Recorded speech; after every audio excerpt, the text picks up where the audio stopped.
God'll get you for that one. Maude is owned by Shout Factory. God'll Get You for That, Walter is produced for entertainment purposes only. Sponsored in part by Finley's Friendly Appliances.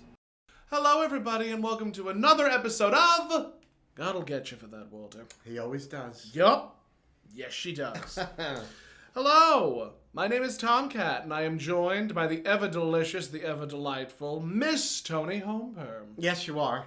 And welcome to God'll Get You for That, Walter, a podcast where we discuss the 70s sitcom Maude. Today, we are discussing Season 2, Episode 3, Walter's Holiday. Which originally aired? September 25th, 1973.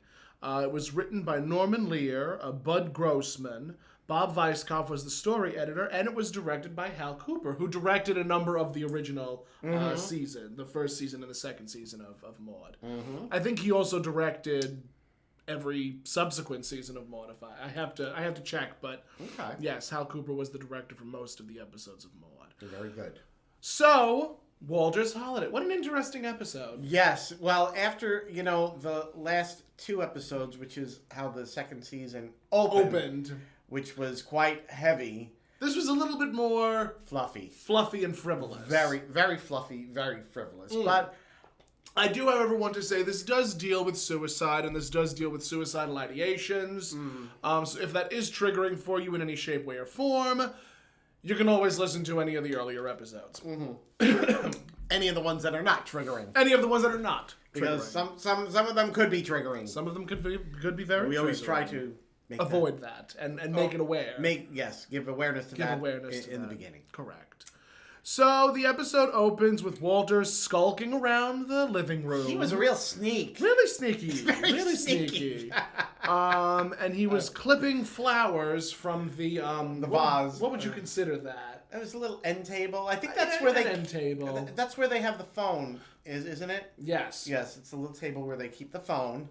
Yeah, there's a little chair, a little table with a phone, where business would happen. Yes. Where business would be gone over. For social activities. Correct. It was the 70s, and there were plenty of middle-class niceties. That's what it was. A middle-class... No, you're right. I'm not disagreeable with you. It's a middle-class nicety. And he's collecting flowers while... He's cutting flowers off of the vase. Yes. Very unusual. Yes, very, very unusual. And while he's doing that, Maude is barking. Bellowing for Walter because his Fruit Loops are they've been sitting sitting on the there table for so long. Ants were attacking them. Yes. And while Maude is calling to him, Maude is in the kitchen with, I think, Florida, I think, was upstairs. No, Florida was in the kitchen. Florida was in the kitchen She was in with the kitchen. Carol and Philip. Yes, they were all in the kitchen. They were all in the kitchen enjoying their breakfast, and Carol was playing the crossword puzzle. I used to love playing crossword puzzles. Oh, I still love crossword puzzles. Whenever I would commute back and forth into the city, I would pick up AM New York, which was a I don't know if they still do AM New York, 'cause I'm pretty sure they do. Where it would be almost like The Voice, Village Voice, or just something that you would see every day that would go over small little news articles, and they would always have a crossword puzzle, so I would always try and complete it. Of course. Now you can just do the crossword puzzle on your phone. Now you can just do it on your phone. You don't even have to look at the news. You can do everything on your phone. Yes, now. you can. Your entire life can be lived on your phone. Yeah, isn't that terrible? It is, but I mean, think about it. I mean, you can do a crossword puzzle. What did we do before these cell phones existed? I don't know, but I mean, really, think about it. I mean, you can get your transportation on your phone. You can get your groceries delivered on your phone. You can... Stock exchange on your phone. I mean, you can do everything on your phone now. You can find... your husband on a phone. It's true. I mean, you can do everything on your phone now. Yeah. So it has been a blessing and most assuredly a curse. Yes. True. So now that we've aged ourselves appropriately for the show, Carol asks, "What's a 6-letter word for annoyance?" To which Maude says, "Try Walter." At that point, I think there's what? I think that's when the doorbell rang. The doorbell rings. Yes. One of the guest stars in this episode is Johnny Brown, who became very popular on Good Times as Bookman. Bookman, yes. And he was the maintenance man, right? He was a maintenance man. He was selling aluminum siding. Yes, but He was a salesman for aluminum siding. Florida goes to get the door. Yes, Florida goes to get the door. And when she opens it, and they have a very Maude-like exchange. Yes, very. Maude-like exchange where Florida's just like, almost like playing games. Yes. So the salesman is... Which harkens back to like, I think it was like the very first episode when I think it was Ed Begley Jr.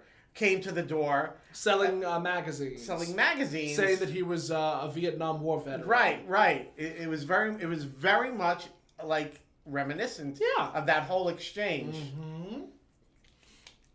And I do think, and I know this may sound a little triggering, but I do think that they tried to sometimes make Florida the black version of Maude. Yeah, no.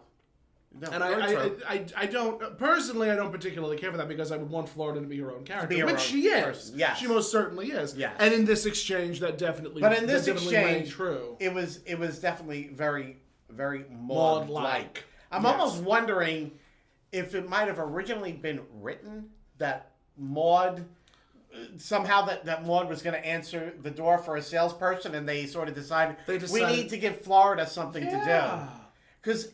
It almost seems like it was the type of exchange, even though what the final exchange was very much pertinent to Florida and this African-American salesman. Yes. But I can almost see it as like they wrote in like a, salesperson comes to the door, Maude gives her typical like sassiness. Maude sassiness, of course. And then they were sort of like, we need to give Florida something to do. Let's have Florida answer the door and let's, alter this dialogue and make it also a black salesman in a very middle class white neighborhood. That's very interesting. Yeah. I don't know how for that time period during the 70s, of course. Because even during the 70s there were still sundown towns, even in upstate New York. Oh yeah. So that's very, very interesting how that was written. Yeah. But I agree with you. I do. I think that it was originally written, but then Norman Lear probably suggested, or one of the producers said, "Hey, let's give Florida something to do." And I think it was at that point that the cogs were turned and they were going to try and get Florida to have her own series. Off. Yes. Yeah. So probably there was some thought processes into that as far as let's start planting the seeds of just giving a little bit of focus to Florida. Yeah. Because we're going to plant these seeds and maybe, and which they did, spin her off into her own show. Yeah. Which ended up being stolen from her. But we can always discuss that. Yes. But no, one of the things that I would love is I would love to watch more interviews with Esther Roll. Mm-hmm. She always seemed like a very private person. Like Bea Arthur would sometimes have her interviews, but I think the only time I've ever seen Esther Roll in interviews was when she was on RuPaul. And they were meandering around the subject. They weren't like directly focusing on it. I just remember reading on Wikipedia that John Amos made a couple of comments about how Good Times became something that it should not have been, and that was why. Yeah. That was why him and Esther Roll, they both left the show. They both left. So back to the episode. So the salesman is trying to sell aluminum siding? Calls her brown sugar. Brown sugar. This episode does definitely lean more in a misogynistic way than it should, but the 70s. Yes. Well, I call my husband sweet and low all the time. Because of course you do. I'm going to start calling my boyfriend Ginger Sugar. Ginger Sugar. Ginger Sugar. Okay. Sweet and low. I can't stand you. It's better than saccharin. Anything is better than saccharin. Anything is better than saccharin. So, the salesman is selling aluminum siding, world renowned, and I can't remember the name of the company, but it was for aluminum siding. But he wants to speak to the lady of the house. He wants to speak to the lady of the house, and Florida challenges him, saying, "What makes you think I'm not the lady of the house?" Right. And just the salesman just keeps on stumbling and fumbling over his words. Digging himself deeper and deeper. And Florida's just like, well, maybe you don't think a black woman can live in this type of neighborhood. Right. And it's just, again, constantly catching him in these mental traps. And it's, again, one of those things that I love so much when, I love when a woman comes out on top. I think that's one of the reasons why I do drag. So there's a pause, and he ends up saying, well, you got a mighty gassy pad. And would you mind if I came in and had a little chat with you about the aluminum siding? And Florida says, not if you think a black lady in this type of neighborhood could be the lady of the house she can, and then slams the door in his face. Which was very Maude. That's exactly what she did in that very first episode with Ed Begley Jr. Slams the door on the salesman. And there was another salesman she did that to, right? She does it a number of times where she slams the door in their face. She's done it with mailmen. She's done it with paper delivery boys. Yeah. Who else has she done that with? Quite a few. Anytime there's somebody. There was the tomato salesman, where she ended up taking the top half of one and the top half of another, gave him the 25 cents, and then slammed the door in his face. Yes. Also, we're gonna address one of the numbers that was mentioned in this episode, where Florida mentions how much she makes in a day. Yeah. Yes. I was none too pleased about that number, considering the world we live in today. Yeah. But we'll get to that in just a second. We'll get to that. Yes. So, after Florida slams the door in Johnny Brown's face, Walter asks her, what was that all about? Right. And she goes, some guy saying, what's my line? Yeah. And I have no idea what the exchange was, but it ended with Walter pinching her on the cheek and then patting her on the bottom. Yeah. Now, any employer that did that now would be facing, sexual harassment charges, and this is exactly the kind of thing that got Governor Cuomo booted out of office, allegedly. Oh, we're going to be addressing that nationality in just a moment, because it is mentioned, and it tickles me that it was mentioned. Yes. But she says, well, thank you, Leroy Brown, the baddest man in town. Yes. And that was a song. That was a song. Bad Lenny Brown, baddest Leroy man. Brown. Leroy Brown, baddest man in the whole damn Jim town. Croce. Jim Croce did that. Jim Croce. I always pronounced his name Jim Croce. No, Jim Croce. Now I know. Yes, I know, because I was around at the time. You were around at the time. I was around at the time. I mean, I know that Perry Como is Perry Como. Yes. You can't screw up COM. I didn't love Bad Leroy Brown, but Jim Croce did another song, Time in a Bottle, which is a beautiful. I don't know if you've ever heard that one, but you can find it on YouTube. I will look it up. And it's a beautiful song. He wrote it. Have you ever performed it? No, I haven't. I'm actually gonna like see if I can find a karaoke track. It's a beautiful song. Idea. He wrote it. He wrote it for his wife. If I could spend time in a bottle, the first thing that I'd like to do is to spend every day. I don't know. I forget all the words, but it's a beautiful song. Yes, it's a beautiful song, and he actually died young, very very tragically. And I remember there was like he had been nominated for Grammys, and he won. And I remember his wife accepting for him because he had posthumously. He had passed away, but he was a very great singer, and life ended too tragically short. So, but interesting if somebody's interested in great singers from the 70s. Potpourri for you, friends. Potpourri. Potpourri. So and Florida was not very plussed about Walter. She was nonplussed. She was nonplussed. But I mean there's a part of me that I know. I says saw it and I was like, what? Yeah, your mouth was open. Mouth was a gape. I mean, that's just not something you would ever see now. No. I mean, nothing says good job like a firm open palm slap on the behind. Yeah, I mean, if you saw that on a show today, it would be like you'd see that in something like on a soap opera. Yeah, you would definitely see that in a soap opera. Somebody would be shocked that somebody else would do that to them, or especially employer employee kind of a thing. Yes. But in here, the laugh track was going full blast. That's right. Florida wasn't, if I tell you, about it at all. I remember watching Mad Men.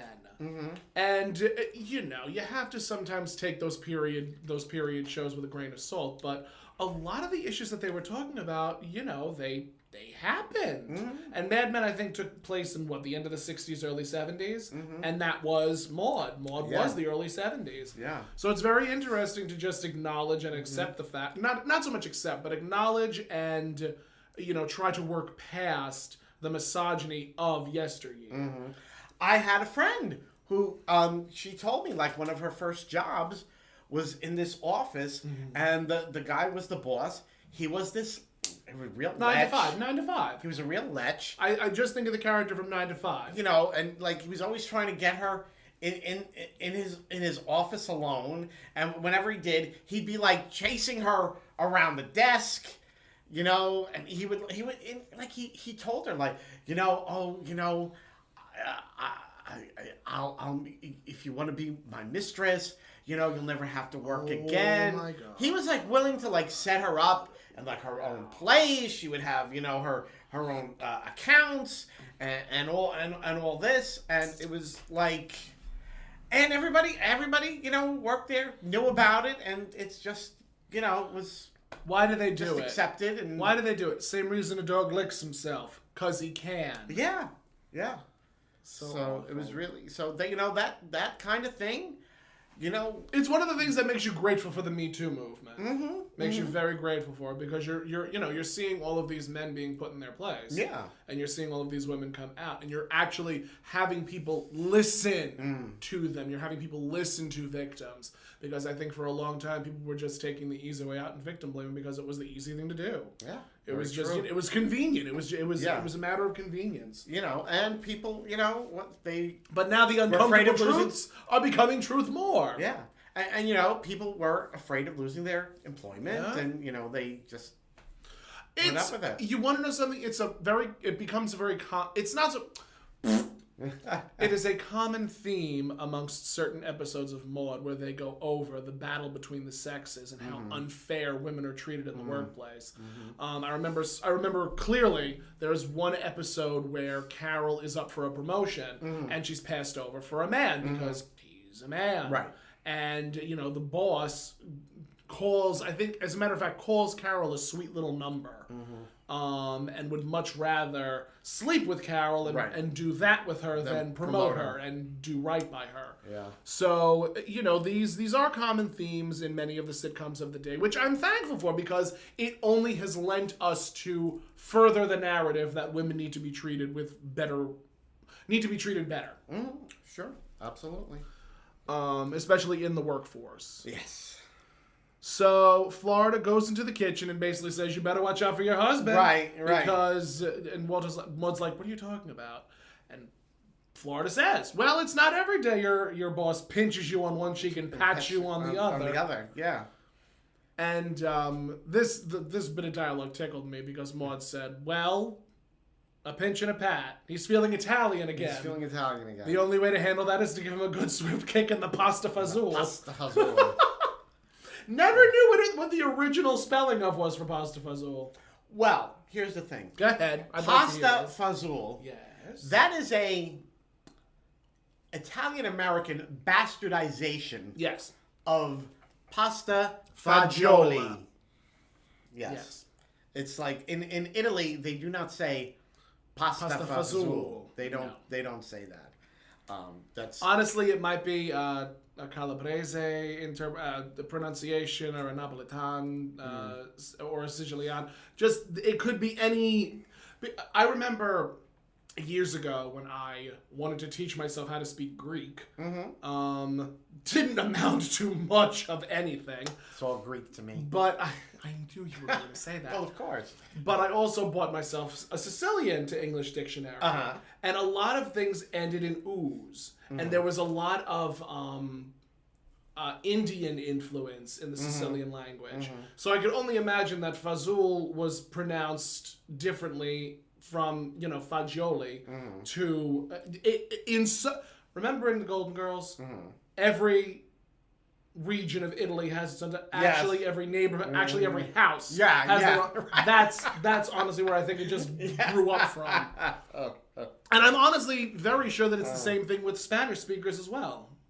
Probably. Because there's so many different, dialects and different. Yeah, just the further south you go. Spanish in Spain, there's which Spanish is in Europe. in Spain. Then There's you have Spanish in Mexico. Spanish in South America. Uh-huh. I mean, so I'm sure, over such great spans of distance, there's going to be differences. Yes. Yeah.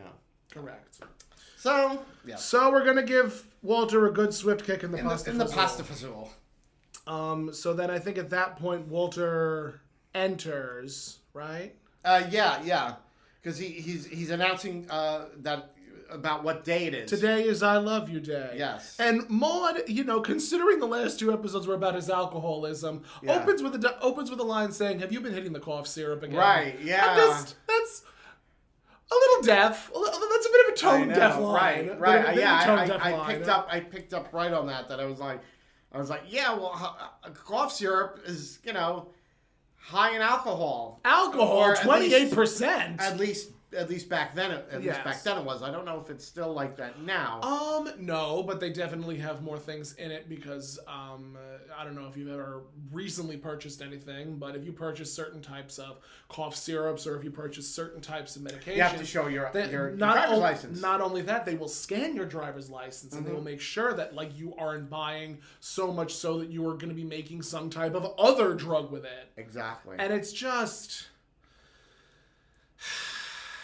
people do the craziest things. I had happened to me.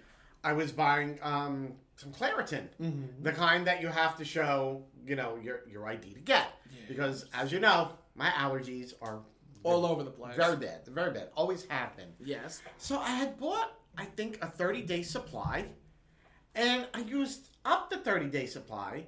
And when I wanted to go get another 30-day supply, they wouldn't let me. They're like, no, you bought too much. I bought a 30-day supply 30 days ago. I'm only trying to this is a month later, and I couldn't get it, and I was like, are you kidding me? So it would have been far easier for me to go purchase illegal drugs than to get the over-the-counter Claritin. Yeah, that I wanted to. Isn't that interesting? Totally ridiculous. We don't have a drug problem in this country. Completely ridiculous. So we don't have a drug problem in this country, not in the slightest. So today is I Love You Day, and Walter starts doling out the gifts. Yeah. Well, Maude was like, "What the hell? What the hell is I Love You Day? What the hell is it?" Yeah. And Walter goes on this speech about how Walter Finleys all over the country are celebrating their own version of I Love You Day. I didn't realize there were so many Walter Finleys. So many Walter Finleys. Had no idea. No idea. And then Walter's like, you guys are lucky because you have your own personal Walter Finley here at home. Very much like a sales pitch from very much a sales pitch from the 50s. So he gives Philip money to go down to the corner and get an Egg McMuffin. And he gives Florida the hat. He made a hat. A paper bag. A hat made out of paper bags, crepe paper. Yeah. Some flowers stuff and a flower. And a flower that he cut from the vase. Yes. And then the point that you were alluding to earlier. Yeah. Gives her. So Walter gives Florida the day off. With pay. And Florida says, well, now I have to tell my husband how I made $20 in 15 minutes on something called I Love You Day. Who? $20 for a full day's work. But, we're talking about 1970. 1973. This is 1973. And $20 went a hell of a lot further, yes. than it does today. I mean, if you've ever seen, sometimes people post things on Facebook. Facebook. Sometimes people post things on Facebook. They'll show a menu from a Woolworths, and 25 cents, 50 cents, $1. Like a whole a burger, fries, and a soft drink, side of coleslaw. $3. Not even. Sometimes it was 75 cents or something like that, and it's quarter lunch. Yeah, quarter lunches. Yeah, and I mean it was ridiculously cheap, compared to what we And see I went now. to Popeyes the other night, and I spent $41 on 2 chicken sandwiches, a chicken platter with French fries, 2 cream cheese and blueberry, not cream cheese, cheesecake and blueberry pies. And 2 large drinks. $40. Where years ago that probably would have been what, maybe 10? Yeah. It's very... Inflation is awful, kids. Yeah. Inflation is terrible. And if if the rich actually paid their taxes, we'd be able to handle all of this nonsense. Yeah. But they don't. I want the billionaire class to go away. Yeah. I do. No one, as I've always said, no one needs to be a billionaire. No one needs to be a billionaire. No one needs to be a billionaires billionaire. should not exist. No one needs to be, hoarding that And much money. did you see Elon Musk post like, oh, I just sell my stocks. That's how I make my money. You guys are trying to rob me of my livelihood. And it's like, sir, pay taxes on the stocks that you're selling. Yeah. Like, pay your fair share. Pay your fair share. I hate billionaires. I hate billionaires. I'm very close to hating millionaires because they're just as bad. Yeah. It's just they don't feel nearly as entitled. Yeah. But then it reminds me of that, what was it, John Forsythe quote? Oh my God, something about something millionaires. Oh my God. Embarrassed millionaires. Embarrassed millionaires? Temporarily embarrassed millionaires. Uh-huh. Oh my God, it's gonna bug me. And so one day I'm gonna have it tattooed on my freaking forehead. Okay. Because it lends itself to a lot of the nonsense going on in this country today, where people feel that they are entitled to. Yes. They're entitled to financial compensation.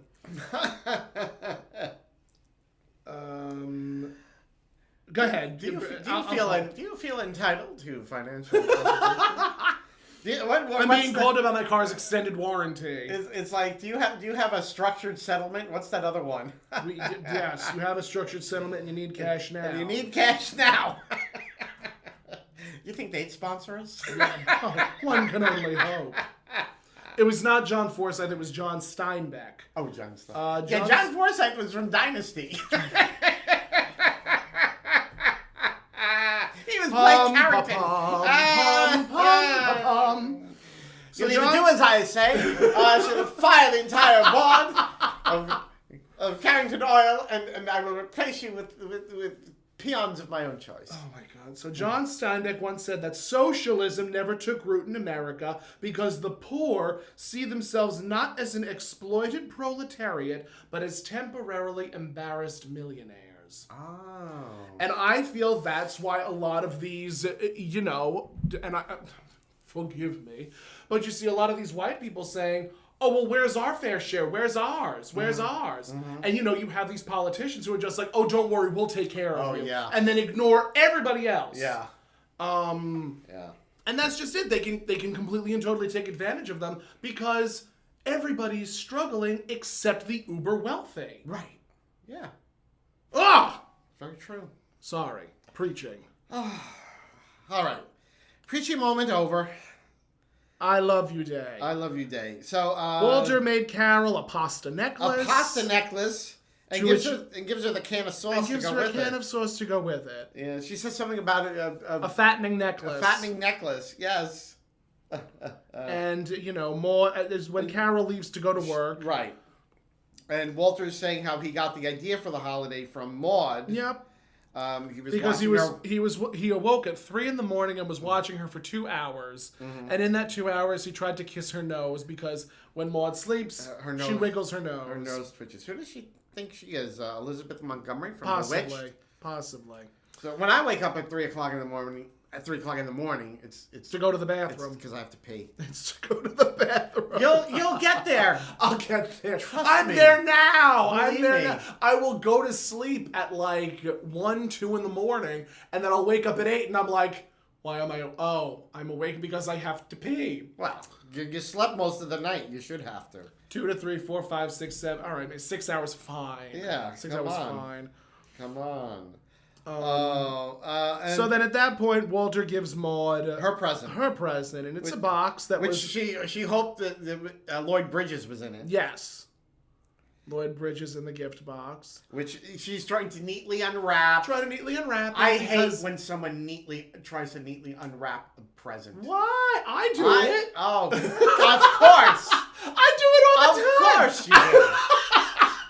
Why are you judging me? You are judging me so hard right now. I'm judging you so hard right now. No, when you give someone that present, they better rip that wrapping off. I don't like ripping. I don't like ripping off I because don't you like are ripping so wrapping excited. paper. You want that present. You can't contain yourself. But I also like saving the wrapping paper for another present. No, it's not allowed. The purpose of the wrapping paper is to be torn away. No, it's supposed to be reused. Time and money and investment go into creating this paper that you want to tear up.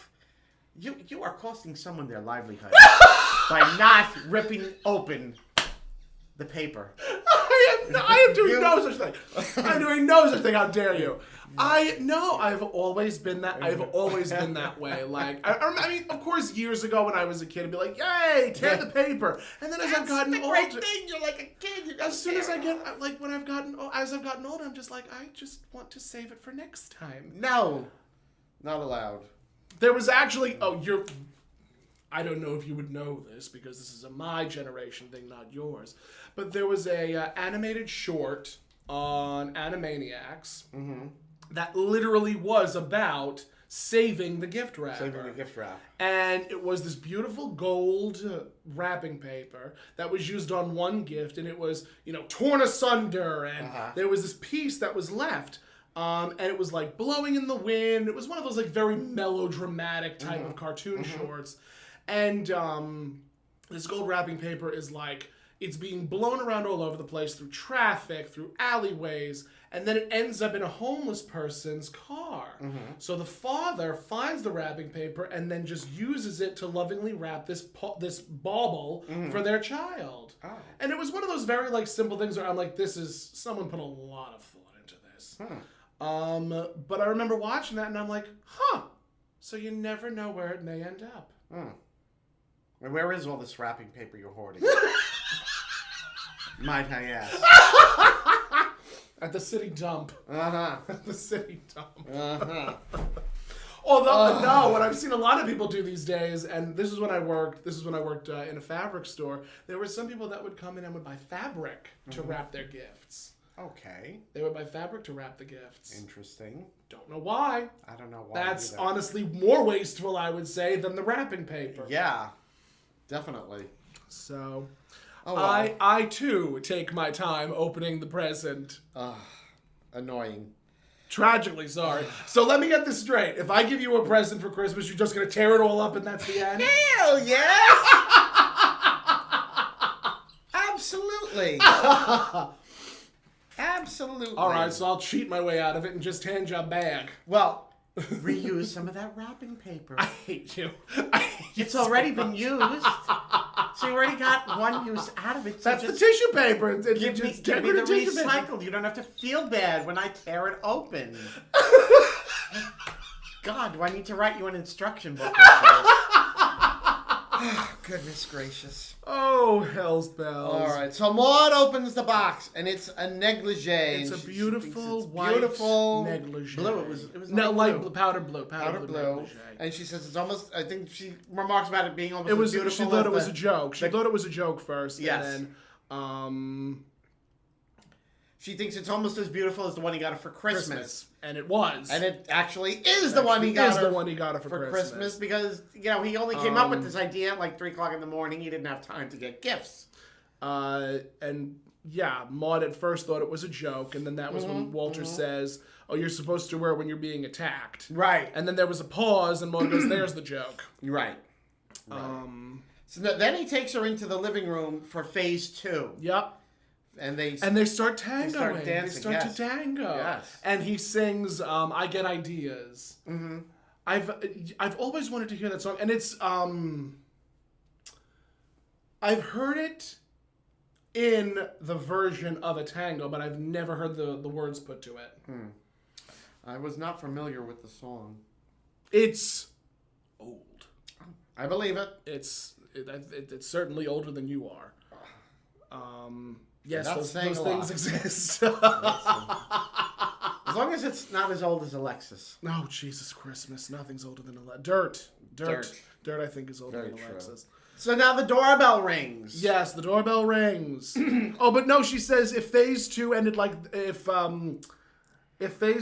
Nixon's phase 2 for Watergate ended like this, phase 3 would have taken care of itself. Yes. And I always appreciate that they would like have Maude send these little jabs, these political jabs, because I don't think they would allow a man to do that. Probably not. I don't think they would, but not because at that time. Because Maude was a woman, it would be like, oh, a woman making jokes about politics. Yes. Oh, it's just a woman. The novelty of it. Yes. So the doorbell rings and it's Vivian. Yes. And Vivian's at first all smiles. Everything's fine. My life is just a bowl of cherries. Yes. Box of chocolates. Boxes of and on Kleenex she just starts wailing. Now don't forget, But Walter. Before that, Yeah. Walter wanted to be Maude romantic. to get rid of Vivian. Yes. Because I believe that phase 2 would have led into phase 3. Which phase 3 Which would have be been upstairs. It would have been whoopee. Yes, so I think, phase 2 was to lead into a phase 3, which Yes. could not happen with Vivian there. No. So I believe that's why Walter wanted Maude to get rid of Vivian as quickly as possible. Not for anything. To be romantic with your partner, especially when your partner is trying to be amorous, like, on the one hand, I get why Maude was trying to be a good friend, but also if this is me being completely and totally selfish, but if my partner wanted to be amorous with me, I'd be like, go home. Yeah. Go home. Time. But that's also because me and my partner don't have a lot of time to do that. So, but I mean, also, not for anything, Walter does work 9 to 5 at his store, sometimes even earlier. So his hours dictate how much loving he can give to his wife. True. So Vivian comes in. Maude initially says, "All right, Vivian, out with it. What's going on?" Yes. And Vivian, of course, is trying to put on a facade. What has Chuck done this time? What has Chuck done this time? Yes. And they go through about how Vivian saying how she was very fair. She got the Mercedes. She let him take the Volkswagen because it has the cassette player, which is probably an 8-track cassette player. Probably an 8-track. No, that is guaranteed an 8-track cassette player. And let me tell you the horror of the 8-track player, because you were too young to have experienced this.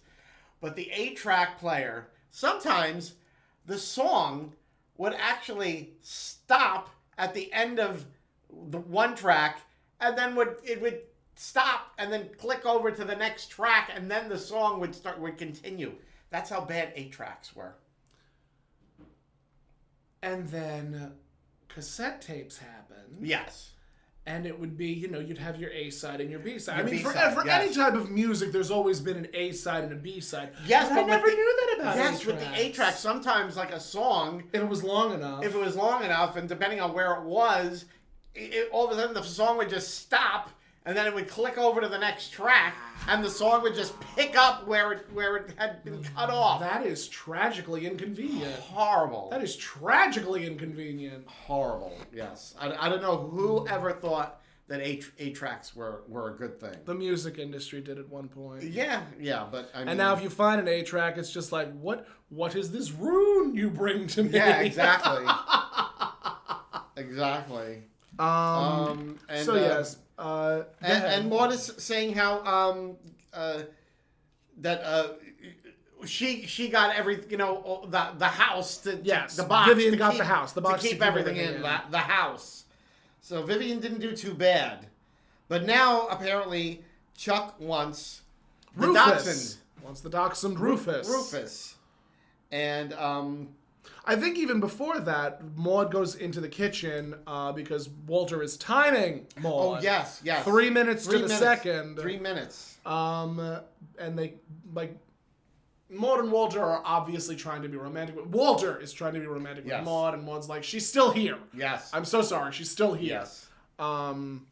And Walter's like, get rid of her. Stop. Yeah. She's not going to get over this divorce if you're mother goosing her. Yes. I mean, mother henning her. Mother henning her. And Maude says, that's all right. I'll start mother goosing her. Yes. And And oddly enough, when we first saw Vivian with Chuck in that episode. Her hair was beautiful. Her hair was beautiful, but also they were like, it was so much that like, oh, they're getting a divorce, but they're such such good friends and everything's hunky dory. And this was for the sake of story. Yeah, no, I know. This was definitely for the sake of story. I know, but I think the crux of why Vivian was so upset, because I don't think she gave a flying fig about everything else or anything else. It was the dog. Because, Vivian, over the course of the series, had 2 dogs, and one actually died in Maude's care. Oh. So Vivian has a very strong attachment to canines. Okay. So I think that lends itself to, Vivian being so upset. Makes sense. That she's going to lose Rufus the dog. Okay. And Vivian is like pleading with Maude, saying, "Oh, Chuck wants all of these things, and he also wants the dog." And I think she ended up saying that, like, I think Chuck had paid for the dog. So whose dog is it? No, she gave Chuck the dog for his birthday. The dog was a gift to Chuck. Thank you. You caught that. Which, yeah, that does mean it's a gift. It's a gift. It was a gift to Chuck. It was a gift to Chuck. So therefore, the dog is his. And Maude confirms that. She says it's Chuck's dog. And then Vivian calls her a fink. Yeah. She's like, have you ever called somebody a fink? A fink? I don't think I've ever called like a rat fink. A rat fink? No, I don't think so. No. Neither have I. No.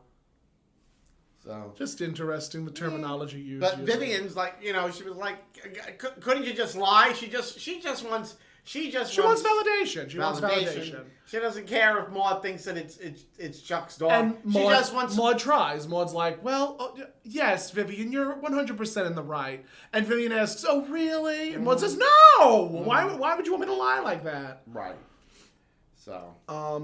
So I think at that point, Vivian is still crying, and I believe she goes out the door. She exits. She exits, but before that, Walter calls out to Maude, ding, ding, ding, ding, yes, ding. Yes. And Maude screams back, I love you! Yes. And at that point, Vivian's just like, oh, no one's going to listen to me. I'm the only person that can listen to me. Right. I'm better off, not existing. If I disappear, no one's going to care. Mm-hmm. And at that point, Maude's bereft. Don't say that. Right. So then at that point, Vivian leaves. She goes out the door. And Walter enters, and Maude turns to Walter and says, Vivian, my dearest friend in the whole wide world, says that she's going to be better off, she's unaliving herself. She's going to go and unalive herself. And Walter ends up saying she's not going to do a thing. Her alimony had stopped. Right.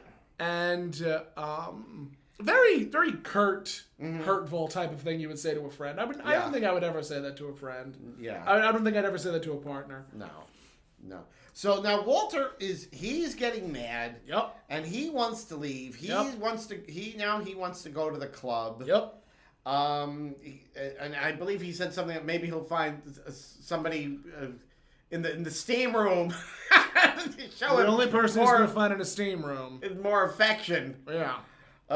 Which is for us to hear that is kind of funny. Yes, for us to, because we know the stories that go on about the steam room. We have seen the pornos about the steam rooms. Yes, exactly.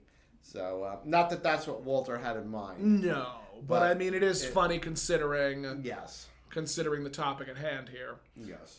So at that point, Walter is almost about to leave when Vivian enters. She comes back and Maude shoves her out of the way while Walter and her are and the irony of it is Maude's been saying how, Vivian's her friend and she needs to be there for her. As soon as Vivian comes in, she pushes her out of the way. Yeah.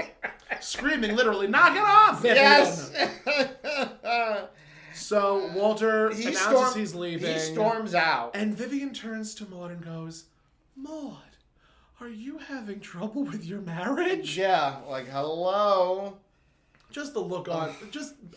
If there are moments that I just want to, thank Bea Arthur for the faces that she has given America. Just because, so many gifs I've used, I would want to gif so many of Maude's faces. Just because they're just so worthy of use. They are. It was amazing what she could convey with just one look. Just one look. Yes. She could break a heart. With one look, she plays every part. So I mean, I would have loved to have seen Bea Arthur play Norma Desmond. Oh, yeah. But I think she may have been too old at the time. At the time, yeah. Yeah. She was, hilariously enough, she was originally slated to play the villain in Thoroughly Modern Millie. Oh. They wanted her to play Mrs. Meeks. And she had her own song. She had, the song was written for her. There's a character design I have somewhere in my phone. And she's in this beautiful brocaded gown with turquoise pants. It's a red brocade with gold bird-like embellishments, turquoise pants, and her hair is, if I showed you a picture, you'd be like, wow, I would have loved to have seen that. Her hair is like she has bangs. It's almost like a bob situation, but on top of the bob, there's like a clip of gray hair. And it's a very attractive outfit, and I would have loved to have seen that happen, but I don't know if Bea Arthur was either too old or if she just felt that she would be tired doing it. I don't know, because I think it was, when did Thoroughly Modern Millie come back to Broadway? I think it was 2007, 2006. Oh, yeah. It was a couple of years before she passed. Yeah. I want to say like maybe a year or two before she passed. Oh, yeah. That might have just been too much. So, potpourri for you, friends. Potpourri. So, we had a commercial break. There was a commercial break, and when we come back, we're at the gym. Walter and Arthur are at the club working out. Walter is on a rowing machine, and Arthur is standing on his head. Which he's done a number of times in the episode. Which apparently is good for headaches and good for circulation. I guess so. Never knew that. So, Arthur thinks that I Love You Day is very touching. And then at that point, Walter starts punching the... Pummeling! punching bag. I don't want to say punching. He's pummeling the punching bag. And the reason for that... and Arthur like pulls him away because it's like, you're gonna hurt the punching bag. Yes. And Walter's like, I thought I heard it say God will get you for that, Walter. I love that. It tickles me. Oh... So Arthur and I have it written down. Arthur and Walter like engage in a very misogynistic conversation about women. Yes. But Arthur did one push-up. Arthur did one push-up. Remember, he did one push-up, and even Walter was like, one push-up, and he was like, it's quality, not quantity. And I believe they started playing with the medicine ball. Yes, at that point they started playing with the medicine ball. And but even before that, Arthur was like, "Tell me like one thing women are good. Tell me all the things that women are good for." Yeah, yeah. And he raises his one finger, saying, "Only the one. Only one thing." Just. Yeah. Cringy, very cringy. Very cringy. Very cringy. Arthur continuously being a dick. Yeah, and he's saying that it's a good thing that marriages have problems. Because if like all the marriages were there'd be an awful lot of babies. Yeah, it'd be like a population boom, and it's like peace does not equate sex. It's like again misogynistic view of women. Yeah. He also said something that like really tickled me, but also really like made me say, "Really, Arthur, of all things to say?" He says Marcus Welby is on tonight. And Marcus Welby's dealing with malpractice. Well, no, the reason he said that was because Walter got those tickets out of his jacket. Yeah, it was for a play. It was for a play or a show on Broadway, probably. Yes. So he was giving Arthur the tickets because he had gotten the tickets to take him and Maude to. Yes. So he gave Arthur the tickets. And so Arthur was that's why Arthur was saying like even I'm going to watch Marcus Welby tonight. That's gonna mean he's gonna have to miss Marcus Welby. Yeah, he was looking forward to it because Marcus Welby was fighting malpractice. He's fighting a malpractice suit, I guess. Which, as a doctor, makes complete and total sense. But as a viewer, it would be like you're already looking at how to exploit the situation to your advantage, aren't you, Artie? So. And that's I believe about when Vivian came running in. Vivian comes running, and of course a man was coming out of the steam room. Now, did you notice the men going in and out of the steam room? They had these super long towels, and they had them like hiked up like around their underarms. What man walks around with a towel like that? My brother. Really? Yes. Really? I don't know where he learned it from. I wear mine around my waist. Yeah. The only time he ever did that was like when I was a kid, alone, and I wearing it, pretending it was like a dress. Pretending it was a dress. Been there. I know. There. I figured you had to be. Been there. Listen, I used to pretend I was the evil queen when I would put on those giant fleece throws, and I would just be swinging and swaying and whipping the cape around, and then I actually made it, and I became the evil queen myself. I know. So it's very, very interesting how men used to, or still do to this day, wear towels. Yeah. I don't know. But it was just weird. It was just weird. Weird to you, but not to others. Okay. So Vivian comes running in, and of course, Arthur's like, you can't be in here. You don't have a membership. Of all things to say, you don't have a membership. Just shut up. It's like, no, she shouldn't be in there because it's the men's gym area and the changing area, the locker room. But so we come to the reason. We eventually come to the reason why Vivian enters in the first place, and she's telling Walter, Maude needs you. She saw her with pills. Red pills. And Walter asks Arthur, like, what red pills? What could they be? And he's like, well, they could be hormones, male hormones. But all that would give her is hair on her chest. Yeah. And then he says, or they could be second-alls. Well, they could be second-alls. Which of course is like a, I guess, like a barbiturate. Yeah. That's what they're literally. They were called Reds. They were called Reds. Yes. So I think at that point, Walter's got to run. Walter runs off to go to his wife. And Arthur and Vivian have a very interesting moment together. Yes. Because Vivian turns to Arthur and is just like, it was just a ploy to get Walter to go home. Yes, he was lying. And Arthur surmised that. Yes. And Vivian was just like, oh, you old sleuth, or you old detective, you. Yes. And at that point, Arthur's like, are you busy tonight at all? Because I have these tickets to go see a play, and do you know of anybody who could use them? We think that Arthur's actually asking Vivian out. Right. Which makes sense in the grand scheme of things. Right, because, she's, going through a divorce, but technically single. Very much Arthur's so. also single. Arthur is very much also single. Mm-hmm. And Vivian is just like, well, yes, I happen to be free tonight. So instead of being a chivalrous individual, he just gives her both tickets. Yes, he says, well, yeah.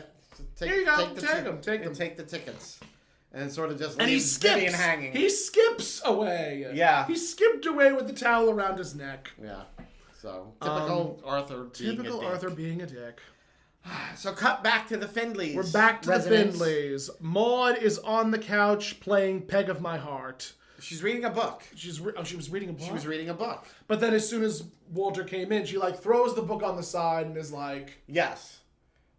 Holding her head like, woe is me. Lays back on the couch, but Walter doesn't see her. Nope, and he is running all over the place like a chicken with its head cut off. Yeah, and it's funny because he's in his little gym shorts. He's in the gym outfit. But has the jacket the giant on. overcoat. Well, no, it wasn't an overcoat. Or peacoat? No, not even. It was just sort of like a winter jacket. Okay.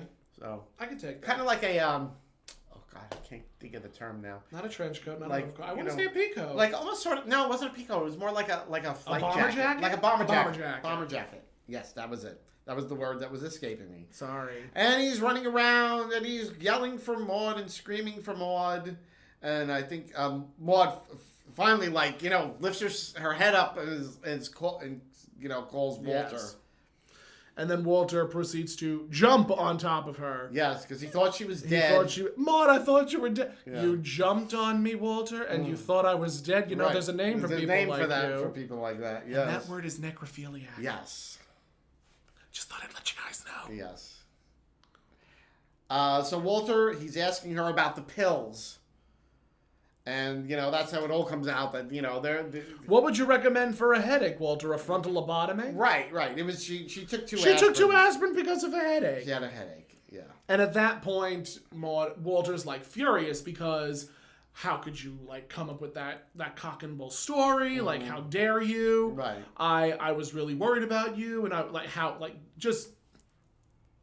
pouting and Yes. complaining and Yes. being childish. Yeah, Walter was very childish. Very in childish. this moment. Almost like when Maude doesn't get her way. Yes. Very interesting how the turns tabled. Yes. Or the table turns. Yes, that too. So he's accusing Maude of having Vivian go down there to the Yes. gym and Oh, but she says, "I love your outfit. We'll send you to camp we're gonna next send year." you to camp next year. Yeah, That tickled me, man. I know, that was so funny because he's in those little Because shorts. he's in the little booty shorts. Yes. So at that point, Walter and Maude are just... Walter is expressing his frustrations, and Maude is like, "What? I apologize. Yeah, Why are we nagging on that? Why are we hanging on this?" Yeah, she was like, let's just make up. Yeah. But he And was she like, even says, "Okay, get it over with and break out in acne." yeah, and she just wants him to get over it already. He's acting like a little boy, And he wants to punish her. and he wants to punish her. He wants to punish her. Yes, again, very A little bit. cringy, A little cringy. misogynistic. A little misogynistic. Um, Definitely leaning more towards BDSM, and I'm like, oh, Yeah. okay, sure. I mean, actually, if it was more of a BDSM thing that they were both into, I would have accepted that a lot more readily. But there was no there. I mean, But it this wasn't is the '70s, and there was no consent. So, Well, there was. They just, but they weren't showing it. Well, they weren't. I'm remembering Maude's next line. "I want to punish you. You want to punish me, Walter? Yeah. What do you want to do? Kick me, scratch me, pull my hair?" Because Maude is, she's aiming for his pride. Yeah. She's aiming for his masculinity. Yes. She's aiming for his manhood. And Maude proceeds to say, "I said I was sorry. Now a man would accept that." And Right. again, that was the nail. That was the final nail in the coffin for Walter. He just got so frustrated that he's like, he was walking around, and then at the bar, he noticed the bar, and he was just like, "Okay."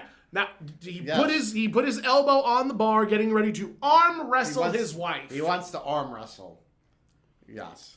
So he's insisting that they that's how he wants to. That's how he punish wants her. to punish her. That's how wants he's to going to Arm promote wrestle. his masculinity. He wants to arm wrestle. Yes. So Maude agrees, and she takes his arm, but then she has to say to him, She stops before they continue, and she goes, "Walter, what if I win?" yeah. Where there's a very big laugh, and Yeah. honestly, the first time I heard it, I too laughed Yeah. loudly. Because let me tell you, I was sort of like, B could take him. I think she could I take think him. B could take Bill. I B was could like, take him. I think she could take him. And Walter proceeds to do, in his infinitely childish way, says, "Look over there! Look what's that?" And Maude turns, to which Walter He pushes her arm. pushes down. her arm down. So he cheated. He cheated, but he still so won. that he could win. He still won. And then then it's like the tension is The completely tension's broken. gone. The tension's They're gone. both laughing. Because, laughter is the very best medicine. Yes. I mean, granted, it's a very cringy type of... Yes. If you take Maude and Walter's relationship and put it in the lens of 2021, it would be a very toxic relationship. Lots of screaming at each other, Yeah. but there's still that level of communication, even if it is very sardonic. Even if they are very sardonic towards each other, there is still... I do believe that there is still a lot of love between the two of them. It's just a very toxic relationship. Yes. One thing I do want to point out, though, which I think is very true for like a relationship, the two of them laughing like that, I really think, that's one of the most important things is if you and your partner can laugh together. Yes. Laughter is incredibly important. Yeah, if you can't laugh together, you should be able to. I mean, you should be able to experience all those emotions. You should be able to laugh together. You should be able to cry together. Yes. I think all those, intense emotions, you need to be able to share those. Yeah. With your significant other. Yes. 100%. So. Me and my partner have a lot. Yeah. I know you're like a lesbian couple. Thanks. We're not renting the U-Haul just yet. Almost. I'm gonna smack you. Shady Pines, ma.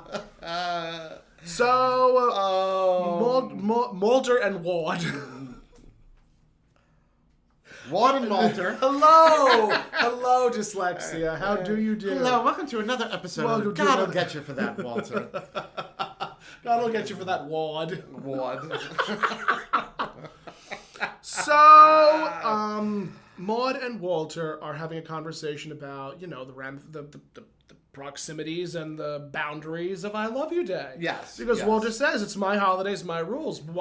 I Love You Day starts After sundown. after sundown. Yes. On the day that it's announced. On the day that it's announced. So they can still... they can still copulate. They can still reclaim I Love You Day. They can still basically. make the beasts with two backs. Yes. And Maude and Walter are laughing, and Maude says to Walter something very profound, honestly. Yes. Mm-hmm. She says, promise me you'll never grow up.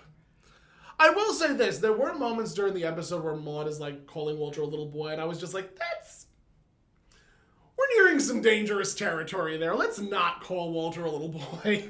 But you know what? We see that a lot in sitcoms. We do. Where the husband is very much A petulant like child. a petulant child, going all the way back to We saw it as a president for 4 years. But I mean, look, go all the way back to like the Honeymooners. Yes, where Ralph Cramden's just very over the top. He's very much like a child in some aspects, and his wife has to constantly put him in his place. she's got to constantly take over like the mother role, and She did have a softer hand though than Maude. yes, She had much a less. a much softer hand. Yes. Because Maude is, the Honeymooners were written in the 50s. Maude Yes. was written in the 70s. And Maude was written to be this strong, militant, domineering woman. I don't want Right. to say woman-type character Yeah. because Bea Arthur is a woman. Yeah, but that's like a lot of sitcoms. You see There that. was a trope. There's a trope that my friends called out. Fat guy, pretty wife. Yes. Where, you have this larger, oafish type, fatherly figure, dad type figure, and then you have the wife who is very buxom, very voluptuous, very soft, very nurturing. Mm-hmm. So it's very interesting to see that trope through the lens of Maude, I guess you can say. Because Maude sort of turned that on its ear. Except for this Except for this one episode Except where for it this harkened episode. back to the past. Yeah. So at that point, they kiss, and we now have the epilogue. Yes. Of course. The phone rings. We don't see a single person. We don't see a single person. We just see the phone, and the phone's phone, ringing. and it rings. Maude lifts the receiver. We assume off it's Maude's arm. We assume it's Maude's arm. I mean, But you don't actually see her. She lifts the phone off the receiver. And it's Vivian. And it's Vivian crying, saying, Crying. "You're not going to believe what Chuck did to me this day." Yes. Also worth noting, in the final episode of the first season, Vivian looks bright-eyed, very young. Yes. Her hair is not colored gray. Yeah. But then this time... Yeah, she was back to like she was back to when we looking first a little saw her. older. When she was... Not the first time, because the first time we saw her, they aged her. Like, they used a lot of heavy age makeup. Yeah. And they also grayed her hair. Yeah. This time, they only slightly grayed her hair. Yeah. Funnily enough, the next two episodes that we go over, I believe, are Vivian's facelift. Okay. It's Maude's facelift, but the catalyst is Vivian's facelift. Is Vivian's facelift. But Vivian's crying, and then as Vivian's crying, Maude takes her pillow and we just see the arm softly puts it over the phone. over the phone. And that's how the episode ends. Yes. Whew. What an episode. Yeah. Fluffy, but there was a lot of Edges. Fluffy but edges. edgy. Yeah. Fluffy but edgy. At the time, very much a fluffy episode, but now, of course, as Through we today's look lens. through today's Through lens, today's which we always lens. do, we see things that now we're like, we're very much like, ooh, I don't know. And Arthur and Walter having conversations about sex and women. Florida being patted on the bottom by her Walter. boss. Just Yeah. So things that things that make you go, things that we would not see in a sitcom today. a fluffy sitcom today. Correct. For very good reasons. For very good reasons, yes. Yeah. Those that time period is a thing of the past. And, Yeah. Again, it's one of the reasons why I want Maude to sort of not make a comeback, but to be given the same grace that All in the Family, the Jeffersons, and Good Times have been given. Plus the fact that Norman Lear said that Maude was his favorite of the projects that he's worked on, or that he had worked on. Yeah. We're trying. 250 downloads. 250 downloads we've hit. I'm proud of ourselves. I'm proud of ourselves too. The little podcast that could. Little Winky Pin. I mean, who knew? Who knew? That because I think it was I think we were driving back from the fabric store. Yes. It was when I suggested to you the idea for this, and it all began there. Always begins at a fabric store. Everything does. Everything begins at a fabric store. Everything begins in the fabric store. Every kiss begins with fabric. Which technically it does. Which now we learn you can also use to wrap a present. We can use fabric to wrap presents. You're never going to let me live that down, are you? Never. Ever. Never. If you would like to follow us, you can on Facebook. I don't know if they will after this episode. They're not going to want to follow us. They're not going to want to follow us at all. But if they are that brave... Yes. To follow us. You can on Instagram at Finley's Friendly Appliances. You can also email us at finleysfriendlyappliances@gmail.com. You can follow us on YouTube at God'll Get You for That Walter. Yes. You can follow us on Facebook at God'll Get You for That Walter. If you would like to follow me, you can at That Tomcat or thattomcat.com. I am That Tomcat literally everywhere. And if you would like to follow... Tomcat, he's everywhere. I hate you. Wow. Thank you, Marie Chevalier. Thank you. So that's savoir-faire, remember? Savoir-faire, he's everywhere. Yes. Maurice Mazza. Maurice. And of course, you can follow... We can follow you at... Toni Homeperm, and it's pretty much... Tony with an I. Tony with an I. It's pretty much everywhere. Facebook, YouTube, Instagram, all those good things. Even Twitter, although I never tweet. I rarely am on Twitter. Although as a voice actor, I should be on Twitter more often. You should. There's a lot of casting calls. There's a lot of people. Or at the very least, to follow the adult porno stars. I maybe follow 3 of them. Okay, that's enough. I'm on Tumblr for that. There are sites for that nonsense. I wouldn't know. Like hell you wouldn't. I'll believe that when pigs fly. I know. Thank you for joining us on another episode of God'll Get You for That Walter, and you'll hear us next time. Be safe, everybody. Bye-bye.